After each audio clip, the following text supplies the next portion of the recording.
दोस्तों अगर आपने बीपीएससी टीआरई 3.0 का एग्जाम दिया है तो भी अगर आपने 1.0 2.0 में आप सिलेक्टेड शिक्षक हैं तो आप सभी के लिए यहाँ पे बुरी खबर है। साथ ही दोस्तों टीआरई 4.0 नोटिफिकेशन को लेकर के आप सभी के लिए बड़ी खुशखबरी है। तो सब कुछ डिटेल में जानने वाले हैं, आप सभी बने रहिएगा वीडियो के लास्ट तक बिना स्किप कर। दोस्तों नए चैनल पर विजडम आस्क चैनल को सब्सक्राइब कर लीजिएगा, बेल आइकन को प्रेस कर लीजिएगा ताकि इसी तरह की जो ऑथेंटिक अपडेट है आप तक टाइम पर पहुंचती रहे। साथ ही दोस्तों टीचरों के ट्रांसफर को लेकर के यहाँ पे वो भी न्यूज है, आप स्क्रीन पर देख सकते हैं। शिक्षा विभाग मार्च 2025 तक कमरों के निर्माण का है लक्ष्य, जिला शिक्षा पदाधिकारी ने किया आकलन। तबादले को लेकर के यहाँ पे 33,227 शिक्षकों ने किया आवेदन। शिक्षकों को 10 विकल्प देने का है अवसर। तो ये शिक्षकों के ट्रांसफर को लेकर के। साथ ही दोस्तों 1.0 2.0 के जो शिक्षक है उनके लिए बुरी खबर क्या है, जो नोटिस जारी हुई है उसको भी हम लोग देखेंगे।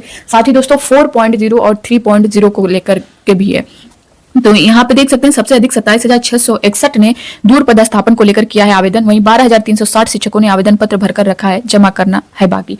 अब यहाँ पे 10 विकल्प देने का है अवसर। यहाँ पे क्या कुछ मेंशन किया गया है। 15 दिसंबर के बाद शिक्षकों के स्थानांतरण की कार्रवाई विभाग करेगा। शिक्षकों को स्थानांतरण के लिए विभाग ने 10 विकल्प देने का अवसर दिया है। जहां पर भी अपने पदस्थापन चाहते हैं वहीं इनमें 3 विकल्प देना अनिवार्य किया गया है, अन्य 7 विकल्प देना अनिवार्य नहीं है। इसको लेकर के विभाग ने कहा है कि यदि कोई शिक्षक अपने आवेदन में कोई बदलाव सुधार करना चाहते हैं तो मॉडिफाई एप्लीकेशन के विकल्प का चयन कर आवश्यक संशोधन कर सकते हैं। दूसरी चीज यहाँ पे दोस्तों क्या कुछ मेंशन किया गया है एक बार पढ़ लेते हैं, उसके बाद आगे की जो नोटिस है उसको हम लोग देखेंगे। राज्य के विभिन्न जिलों के 33,227 शिक्षकों ने तबादले के लिए ऑनलाइन आवेदन किया है। इन सभी ने अलग अलग कारणों से तबादले की चाहत विभाग के समक्ष रखी है। इनमें सबसे अधिक 27,661 शिक्षकों ने दूर पदस्थापन होने के कारण स्थानांतरण की इच्छा जाहिर की है। मालूम हो कि स्थानांतरण के लिए 1 दिसंबर से आवेदन की प्रक्रिया चल रही है, जिसकी अंतिम तिथि 15 दिसंबर है। 8 दिसंबर को दोपहर तक ये आवेदन प्राप्त हुए हैं। शिक्षा विभाग से मिली जानकारी के अनुसार असाध्य रोग के कारण 163, गंभीर बीमारी से ग्रस्त 456, दिव्यांगता के आधार पर नियुक्त 1522, ऑटिज्म, मानसिक दिव्यांगता, स्वयं पति पत्नी अथवा बच्चा 290, विधवा परित्यक्ता 216 तथा पति पत्नी के पदस्थापन के आधार पर 2919 शिक्षकों के आवेदन आए हैं। वहीं 12,360 ऐसे शिक्षक हैं जिन्होंने ऑनलाइन आवेदन पत्र को भर दिया है पर उसे अभी जमा नहीं किया है। मालूम हो कि शिक्षा विभाग ने विशेष समस्या के कारण पदस्थानांतरण के लिए इच्छुक शिक्षकों से ऑनलाइन आवेदन मांगा है। इस शिक्षा कोष पोर्टल पर आवेदन लिए जा रहे हैं। विभाग ने शिक्षकों के स्थानांतरण को लेकर 7 विशेष कारण तय किए हैं जिनके आधार पर आवेदन किए जा सकते हैं। इन कारणों में असाध्य रोग, गंभीर बीमारी, दिव्यांगता, विधवा अथवा प्रत्यक्ता, पति पत्नी का पदस्थापन। तो आप ये ट्रांसफर को लेकर के जो न्यूज थी ये मैंने आप सभी के साथ शेयर कर दी है। दूसरी चीज दोस्तों जो नोटिस जारी हुई आप लोग स्क्रीन पर देख पा रहे होंगे, बिहार सरकार सेवा में अपर मुख्य सचिव शिक्षा विभाग बिहार पटना। आप यहाँ पे देख सकते हैं विषय में जो दिया गया है, बिहार के बाहर के सफल अभ्यर्थियों का जिन्होंने शिक्षक के पद पर पदभार ग्रहण किया है का पुनः केंद्रीकृत तरीके से प्रमाण पत्रों की जांच कराने का अनुरोध के संबंध में। तो जितने भी 1.0 2.0 में सिलेक्टेड हैं उनकी जो है फिर से जांच करने की बात हो रही है। तो यहाँ पे जितने अभी तक बाहर हुए होंगे जब बारीकी से सारी चीजें, अभी तो सीटेट को लेकर के आपने देखा होगा ज्यादातर जो नोटिस आ रही है वो सीटेट को लेकर के आ रही है कि अदर स्टेट वाले जो है उनके 82 से 90 के बीच नंबर हैं तो उनको बाहर किया जा रहा है। तो अभी तक जितनी लिस्ट जारी हुई है आपने देखा होगा, मगर अब जो है हर एक चीज की सारे डॉक्यूमेंट्स की जांच फिर से कराने का जो है अनुरोध किया गया है। तो इनके लिए कहीं ना कहीं खतरा है दोस्तों। टीआरई 1.0 2.0 में बहुत सारे ऐसे कैंडिडेट है जो फेक तरह से जो है वहां पे शिक्षक बने हैं, जॉब कर रहे हैं, तो उनको कहीं ना कहीं खतरा तो है, उनको बाहर होना ही है। साथ ही टीआरई 3.0 को भी लेकर के दोस्तों अगर आपने इस तरह की हरकत की है, अगर आप ऐसा कुछ फेक तरह के डॉक्यूमेंट्स यूज कर रहे हैं, काउंसलिंग आपकी जैसे टीआरई 3.0 की जो काउंसलिंग है वो 16 से 20 के बीच है, तो आप लोग प्लीज काउंसलिंग करवाने मत जाइएगा। अगर जो है आपके सीटेट में 90 से कम नंबर है या फिर आपने बहुत सारे ऐसे कैंडिडेट है जो अदर स्टेट से उन्होंने डोमिसाइल निवास जो है वहां का बनवा के इस तरह से बहुत सारी चीजें हैं जिनको लेकर के वो फेक डॉक्यूमेंट्स यूज कर रहे हैं।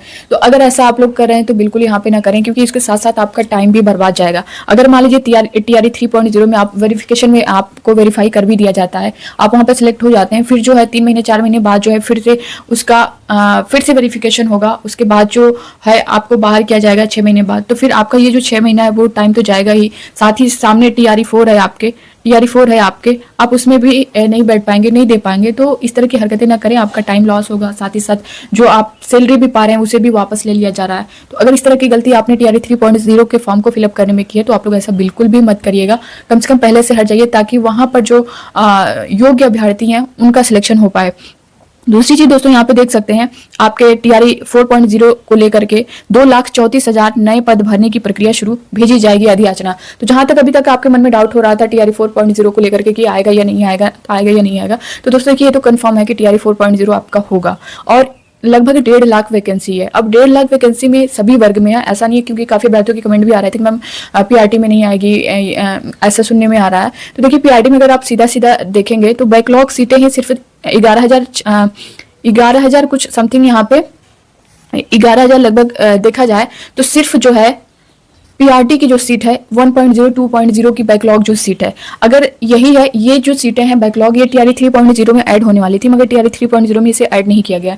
तो ये ऐड नहीं किया तो सीधा जो है 11,000 हम देखें तो यही सीटें हैं। साथ ही टीआरई 3.0 में जो फाइनल रोस्टर आया था 25,505 लगभग जो सीट थी, इसमें से अगर आप देखेंगे तो 21,000 पर ही जो है आपका रिजल्ट जारी हुआ है पीआरटी में। तो अगर आप सीधा सीधा देख लेंगे 4,000 सीट आपकी इसी में बच रही है। 4,000 सीट अभी काउंसलिंग में बहुत से ऐसे कैंडिडेट हैं जिनका पीआरटी में भी सिलेक्शन है, 6 to 8 में भी सिलेक्शन है, तो वो 6 to 8 में ही करवाएंगे, तो फिर यहाँ पे सीटें कम होने, तो यहाँ पे भी आपको 8,000 से 9,000 सीटें यहाँ पे फिर से देखने को मिलेंगी। तो 11,000 ये आपका 20,000 तो यहीं पे लगभग हो जा रहा है।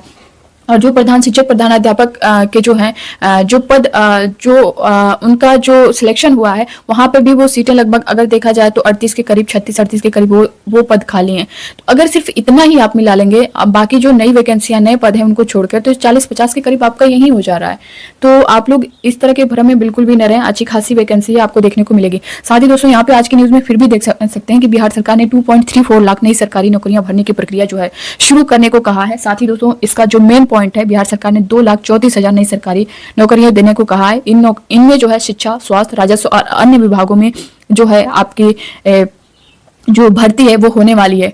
यहाँ पे देख भी सकते हैं कि 10 लाख के लक्ष्य विरुद्ध 12 लाख लोगों को मिलने जा रही सरकारी नौकरी। 72,000 पद अगले वित्तीय वर्ष की पहली तिमाही में रिक्त होंगे सरकारी सेवकों के। अगले वित्तीय वर्ष में प्रदेश में 10 लाख और युवाओं को रोजगार देने की भी है तैयारी। शिक्षा, गृह, राजस्व, भूमि सुधार, जल संसाधन, खेल, साहित्य, अन्य विभागों में ही अधिशंख्य नौकरियां। तो आप देख सकते हैं 24 लाख को रोजगार, एक दिन में रिकॉर्ड नियुक्ति पत्र। तो आप यहाँ पे देख सकते हैं इनके द्वारा बार बार बोला जा रहा है, जब आपका टीआरई 3.0 हुआ था उसके जस्ट बाद अभी ना आपकी आंसर किया ये ना रिजल्ट आया, तभी बोला गया था जो वहां के सीएम है नीतीश कुमार के द्वारा, उनके यहाँ भी बोला गया था कि 1.5 लाख पद हैं। साथ ही शिक्षा मंत्री के द्वारा भी बोला गया है और बार बार ये न्यूज आपको देखने को मिल रही है। तो अगर इस तरह की चीजें देखने को मिल रही है तो टीआरई 1.0 2.0 में भी देखा होगा आपने, 3.0 में भी देखना, जैसे ही वो प्रक्रिया कंप्लीट होती थी, जैसे ही आपका एग्जाम होता था, फिर अगला जो प्रोसेस है उसकी तैयारी शुरू हो जाती थी। तो आपको देखने को मिलने वाला है टीआरई 3.0 का जैसे ही प्रोसेस, जैसा कि रिजल्ट आ ही चुका है, टीजीटी पीजीटी का रिजल्ट बचा है, टीजीटी पीजीटी का रिजल्ट बचा है, ये रिजल्ट जैसे ही आ जाएगा, काउंसलिंग का जो प्रोसेस है ये कंप्लीट हो जाएगा और दिसंबर लास्ट तक ये सारा जो प्रक्रिया है टीआरई 3.0 को लेकर के ये कंप्लीट कर दिया जाएगा। जनवरी में दोस्तों आपको टीआरई 4 जो है लास्ट तक देखने को मिल सकता है और ये भी इसका भी जो प्रोसेस है वो भी बहुत तेजी से कराया जाएगा। तो आप लोग तैयारी करते रहिए, आप लोग के लिए अच्छा मौका है जिनका टीआरई 3.0 में कुछ ना कुछ नंबर से रह गया है। तो ये था दोस्तों इसको लेकर के पूरी जानकारी जो कि मैंने आप सभी के साथ शेयर कर दी है। बाकी आपके मन में कोई डाउट होगा तो आप लोग कमेंट बॉक्स में कमेंट करके जरूर बताइएगा। मिलते हैं नेक्स्ट अपडेट के साथ, तब तक के लिए bye bye, take care, thank you.